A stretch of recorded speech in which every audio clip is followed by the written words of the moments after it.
멘토입니다. 오늘은 학점은행제 온라인 수업에 대해서 좀 디테일하게 이야기를 해보려고 하는데요. 출석, 시험, 과제, 퀴즈, 그리고 토론에 이르기까지의 이런 과정들을 하나하나 한번 살펴보도록 하겠습니다.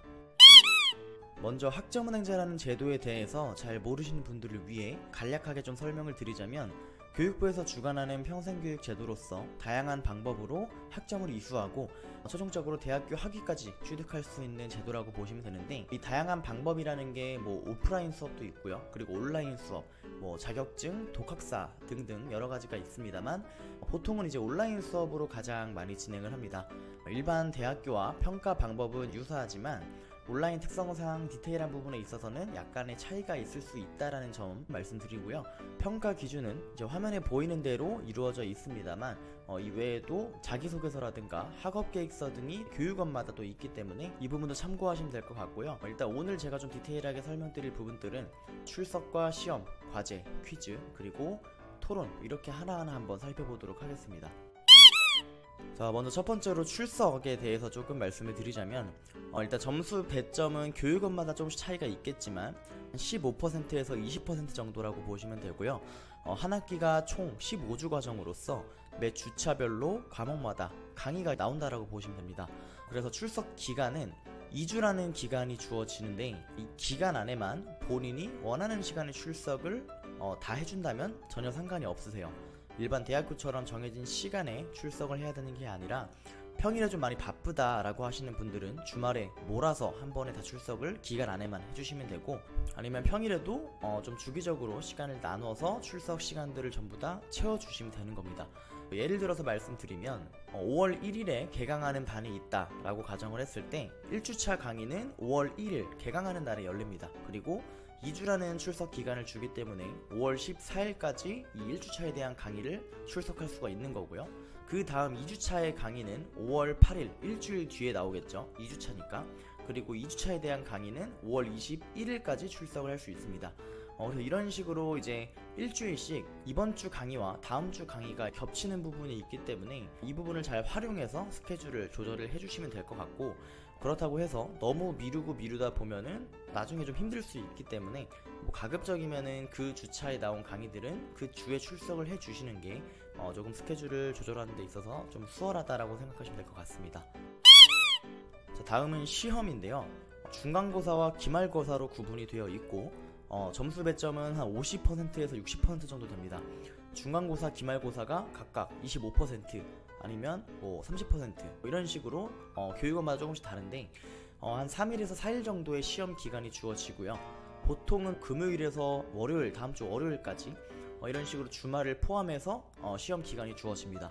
아무래도 직장인분들이 많다라는 점을 생각해서 주말을 포함해서 시험 기간이 주어지고 있고요. 총 이제 25문항이 나온다라고 생각하시면 되세요. 객관식이 한 20문항 정도, 주관식이 한 5문항, 이렇게 문제들이 구성이 되어 있고, 시험을 보실 때에는 해당 컴퓨터로 시험창을 한번 켜게 되면 다른 어떤 창이나 이런 부분들을 활용하는 게 불가능합니다.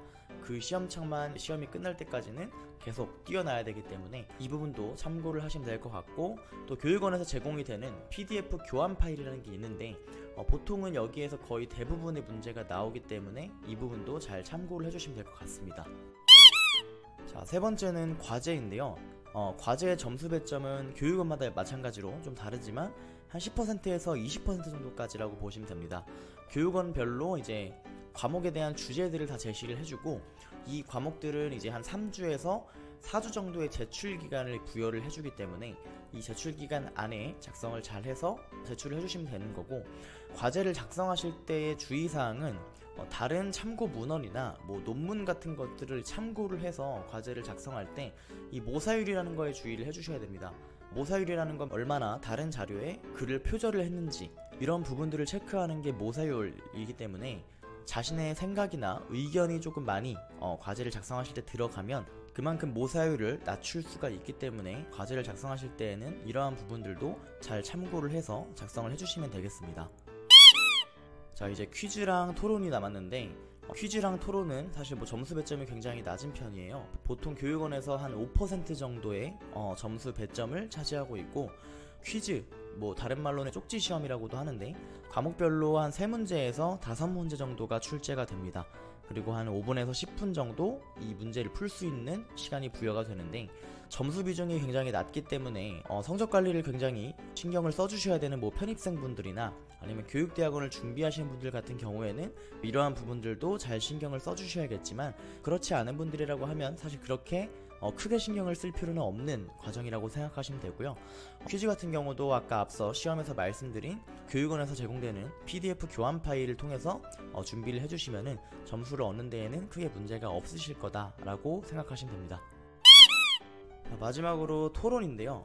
토론도 점수 배점이 5% 정도라고 보시면 되고, 보통 토론이라고 하면 실시간으로 상대방과 이렇게 서로의 의견을 주고받는 형태를 이제 토론이라고 생각하시는데, 이 학점은행제 온라인 과정의 토론은 실시간으로 뭐 채팅이나 대면을 통해서 의견을 주고받는 게 아니라 정해진 주제에 대한 나의 생각을 게시판에 작성을 해주시는 과정입니다.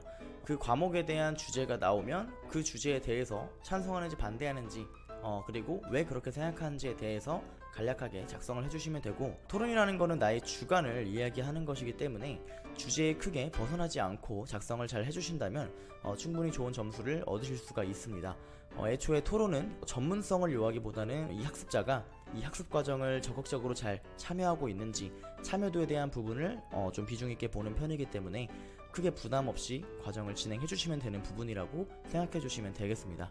그래서 오늘 준비한 영상은 여기까지고요. 추가적으로 궁금한 점이 있으신 분들은 댓글 남겨주시거나 아니면 왼쪽 하단에 보이는 카카오톡 쪽으로 문의를 주시면 답변 도와드리도록 하겠습니다. 영상 내용이 도움이 되셨다면 구독과 좋아요 그리고 알람 설정까지 부탁드리고요.